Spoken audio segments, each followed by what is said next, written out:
इस कहानी को हमने बनासचंद के अप्रैल जून 2019 के अंक से लिया है। पाली बोथरा की प्रेम कथा, लेखक रविंद्र आरोही। पेड़ों और फलों के नाम से मुझे घटनाएं याद रहती हैं। पता नहीं कैसे स्मृतियों में यह गुथा बिथा है कि नए शहरों में पेड़ सबसे पहले परिचित बनते हैं। शहर की किसी दोपहर में कोई कामगार किसी पेड़ के नीचे सुस्ताता दिखता तो उपेक्षा की छांव में विस्थापन के सुस्ताने का कोलाज बनता था। मिंती ने हर बार इसके लिए मुझे डांटा था, जैसे कि वो कहे कि चलो गर्दनी बाग चलते हैं। तब मेरे मुंह से दूसरा वाक्य निकलता, हां वहां चेरी का जूस पिएंगे। चेरी का जूस पीना और कहना मैंने बाद में सीखा था। दरअसल पहले मैं भुट्टा खाने को कहता था या ऑटो स्टैंड के पास से अमरूद खाएंगे कहता था। यह तब की बात है जब भुट्टा खाना भुट्टा खाने की तरह ही था। लड़कियों के फैशन में अभी भुट्टा खाना शामिल नहीं हुआ था। कई बार ऐसा हुआ कि इतना भर कह देने से हमारे कई प्रोग्राम उसने गुस्से में रद्द कर दिए थे कि चलो वहां भुट्टा खाएंगे। उसका कहना था कि ऐसी बातें कहते घड़ी मैं निहायत गंवार लगता हूं, जबकि शुरू शुरू में वो इन बातों को एंजॉय करती थी। आम या नीम या ऐसे ही किसी पेड़ से कोई नवजात सी पत्ती तोड़कर उसे अपनी हथेली पर मसल कर बार बार सूंघना मुझे आज भी बहुत पसंद है, या उसे दांतों से टूंगना भी उसे भी अच्छा लगता था। पर कभी कभी वो इन हरकतों से चिढ़ जाती थी। पर अंततः गेंदे का फूल सूंघना उसे बहुत पसंद हो गया था। उसके पर्स में एक गेंदे का फूल जरूर मिल सकता था। अपने घर से निकलते वक्त फोन करती कि कहां हो। मेरा जवाब होता कि गांधी मैदान के पीछे बड़े वाले नीम के पेड़ के नीचे खड़ा हूं। वो ऑटो से भागती आती और हंसी को दुपट्टे में संभालती सी गले लगती और कानों में फुसफुसाकर कहती, इस पर चढ़ क्यों नहीं गया लल्लू। ये शुरू शुरू के दिन थे। वो शुरू शुरू का प्यार था जब लीचियां बाजारों में बिकनी शुरू हुई थी। गर्मी की भरी भरी दोपहरियां हम गांधी मैदान के किनारे बेंचों पर काटते थे। एक दोपहर जामुन में नमक डालकर हम उन्हीं बेंचों पर खा रहे थे और एक दूसरे की जीभ देख रहे थे कि किसका कितना काला हुआ है। तब वो मेरे प्रभाव में थी। सड़क पर आवाजाही कम थी और हम मन से बहुत थके हुए थे। हमारे बीच की सारी बातें अचानक गायब हो गई थी। ऐसा कभी कभार होता था जब हमारे बीच कोई ऐसी पहाड़ी उतर आती थी, कोई ऐसी सांझ जहां खामोशियों का एक महीन ताना बाना होता था। पटना हमेशा से दूसरे तीसरे दिन की उतारी कमी जैसा रहा आया था जेहन में। थोड़े सलवटों वाला, थोड़ा गंदा सा, थोड़ा डीओ और पसीने की मिलीजुली गंधों वाला, वही पुराना, वही फेवरेट कि आज भी तमाम में बस उसी को चुनने का मन करता है। दुनिया में हर कहीं उसे ही पहनकर निकलने का जी करता है। हम एक दूसरे की जीभ देखकर एक दूसरे को बहला रहे थे। देखो तो मेरी जीभ मोटी लग रही है, कहकर उसने अपनी जीभ निकाल दी। थोड़ा नमक उस पर रगड़ो, अच्छा लगेगा, मैंने कहा। उसकी जीभ जामुनी रंग की थी। मुझे लग रहा है मेरी जीभ मोटी हो गई है। मोटी नहीं, भोथरी। तुम्हारी? मैंने जीभ पर नमक रगड़ ली है। जब हम ऊबते तो चीजों को नए सिरे से देखने लगते थे। यह एक खेल था। मसलन हम बहुत बार पहली बार मिले हुए की तरह मिलने का अभिनय करते और जब खाली होते तो हम सपने देखते थे, जैसे कि 4 दिन लगातार मिलने के बाद 5वें दिन हम ऊब जाते और वो शुक्रवार का ही दिन होता था।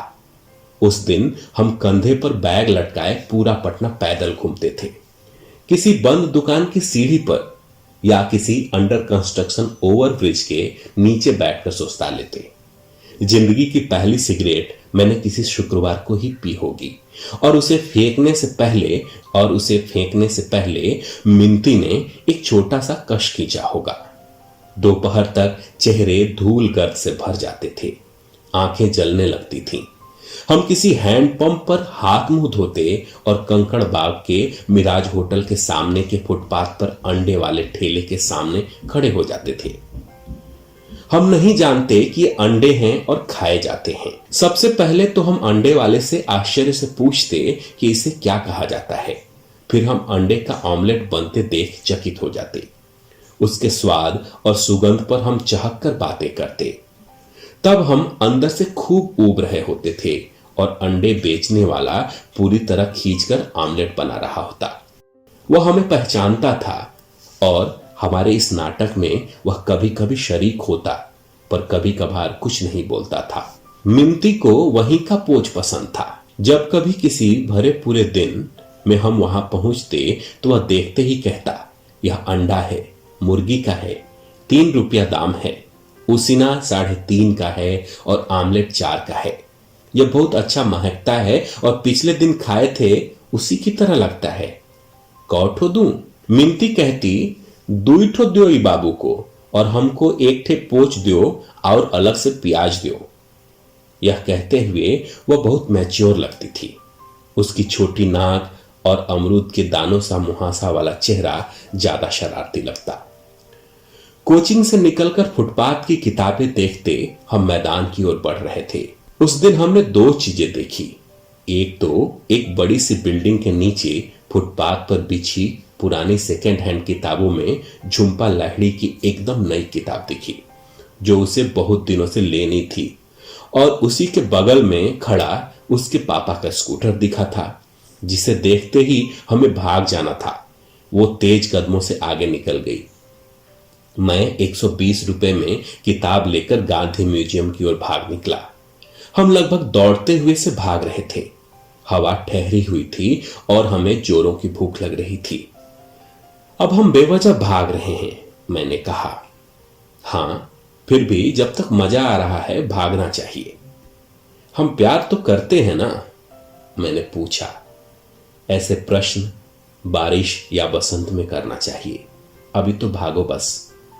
हमें पीएमसीएच की ओर भागना चाहिए था, मैंने कहा। भागने की तैयारी थोड़े ना पहले से होती है। नाक की सीध में भागते रहना चाहिए बस। मैं थक गया था। कुछ देर पहले हमने एक बड़ा सा डोसा खाया था। अब मुझे उल्टी जैसी लग रही थी। वह भी थक गई थी।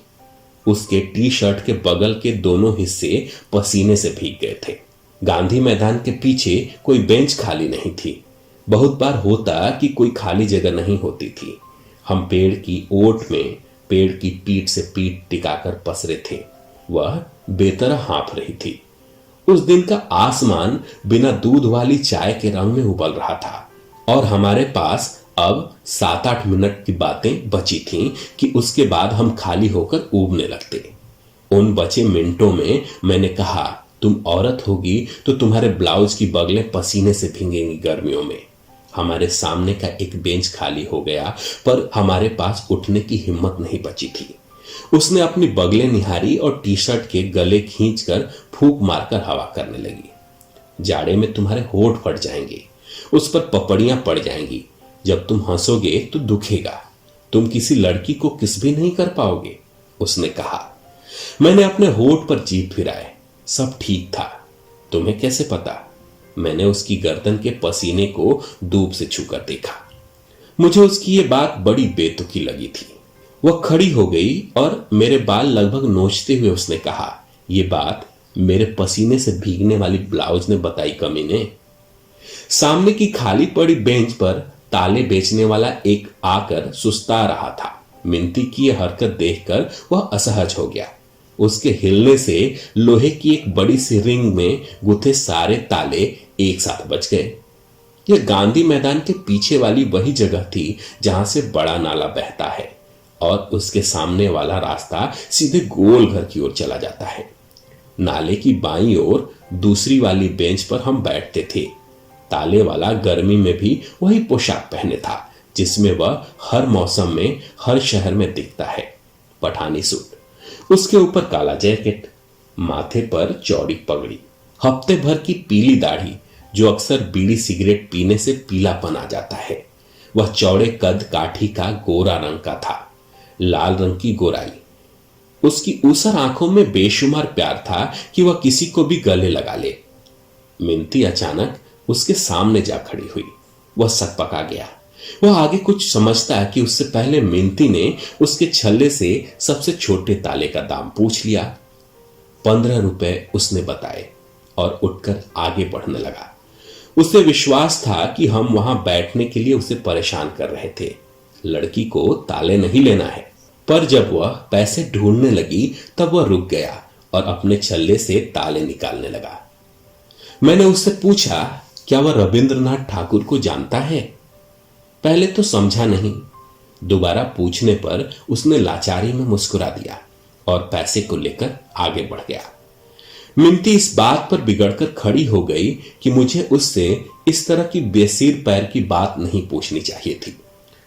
मैंने बताया कि मेरी चौथी कक्षा की किताब में काबुली वाला का जो फोटो था, इसके चेहरे और हुलिये से मैंने बताया कि मेरी चौथी कक्षा की किताब में काबुली वाला का जो फोटो था, इसके चेहरे और हुलिये से बहुत मिलता जुलता था कि मैंने दिल लगी नहीं की, कि मुझे लगता कि वह कयामत से बेघर है, हर दिन ठगाता होगा। सांझ की गुबार उठ रही थी, आवाजाही बढ़ गई थी। ताले वाला पठान कहीं गुम गया था। देश के बंटवारे के कई वर्ष बीत गए थे। मिनती ने कहा कि किशमिश बादाम छोड़कर ये ताले बेचने लगा है। इसे कोई नहीं ठग सकता। जो ताले बेचता होगा उसे दुनिया के ईमान के बारे में ज्यादा पता होगा। ये पठान शहर की सबसे सस्ती जगह दाढ़ी बनवाता होगा और रोज मीलों पैदल मापता होगा। जब निचाट सी दोपहरी में शहर की सबसे एकांत किसी गली से गुजरता होगा, इसके छल्लों में गुंधे तालों की लय पर ये सारा शहर भात पर रखे पेहन सा रुंझुन रुंझुन बजता होगा। मिनती ताले को बार बार खोलने बंद करने में व्यस्त थी। वह एक छोटा सा पीतल का ताला था। मैंने याद किया कि मैंने आज तक कभी ताला नहीं खरीदा था। मेरे पास कभी इतना छोटा और पर्सनल ताला नहीं रहा था। किसी तरह की चाबी नहीं रही थी। हॉस्टल के रूम की चाबी भी दरवाजे के ऊपर वाले खोखल में रख देता था। ताला क्यों खरीदी? क्योंकि मेरे पास कोई ताला नहीं था। मेरे पास भी कोई ताला नहीं है, तो तुम भी खरीद लेते। ताला क्या करोगी? सोचा नहीं है, पर एक छोटा सा ताला रखने का शौक मुझे था, उसने कहा। उसने ताले को अपने बैग में लगा लिया था। पीठ पर जब अपना बैग टांगकर चल रही थी, एक छोटा ताला उसकी गर्दन के पीछे लटक रहा था। कभी कभी उसकी चोटियों से ढक जाता। पीतल का चिपटा ताला। लड़कियां किसी भी चीज को कितना महत्वपूर्ण बना देती हैं, रहस्यमयी। गोधूली का वक्त था। आकाश की गर्दन पर छोटे ताले की तरह एक पीला सूरज दानापुर के आकाश में झूल रहा था। इसकी चाबी कहां है? मैंने पूछा। उसने मेरे सामने अपनी मुट्ठी खोल दी। छोटी सी हथेली पर पसीजे हुए चनाचूर के 2 दाने की तरह 2 छोटी पीली चाबियां सोई पड़ी थीं। इसमें से एक मुझे दे दो। मेरे ये कहते ही उसने अपनी मुट्ठी भींच ली। मुझे लगा कि मैं बहुत चीजों से महरूम हो गया। मुझे मन किया कि उसके लिए मचल जाऊं। सड़क पर बत्तियां जल गई थीं। हम एक छोटे से गुरुद्वारे के सामने से गुजर रहे थे। उसने सिर पर एक रुमाल रख लिया। मेरे सिर पर उसने अपनी हथेली उड़ा दी। वह बस में बैठे बैठे भी सिर पर रुमाल रख लेती थी। 1-2 बार हुआ जब शुरू शुरू में वह मुझे भी रुमाल निकालने को कहती थी। मैं जब तक रुमाल निकालता या टाल मटोल करता तब तक गुरुद्वारा बीत जाता था। तब से वो जल्दी से अपनी हथेली मेरे सिर पर बिछा देती थी। शहर में हमारी चुप्पियां कहां दर्ज होंगी जो हम बिना किसी शर्त के काटते थे। कस्बों का प्रेम तो सिनेमा का गीत बन जाता होगा और गांवों का प्रेम लोकगीतों की धुनों में पनाह पाता होगा। पर हमारा प्यार इतिहासों में कहां दर्ज होता है? हर कहीं हमारे जैसे लोग थे। पूरा शहर हमसे भरा था। खुशियों का ऐसा आलम था कि शहर में सबसे ज्यादा रंगीन गुब्बारे बिकते थे। सारी किताबें हमारी लपबाजियों से भरी थी। खुदा वक्त लाइब्रेरी की सारी किताबों के पृष्ठ संख्या 74 के कोने पर हमारे बनाए तिल के फोटो थे और उसमें हमने हसरत से आई लव यू की इबारत लिखी थी, जो हम एक साथ लिखते थे, एक ही कलम से, बारी बारी। मकबरों और मीनारों की मोटी दीवारें जो शहरों के कोनों अंतरों में होती हैं, उन्हीं की सीलन और वहां की ठंडकों में घुल जाता होगा शायद रोज रोज का प्यार शहरों का।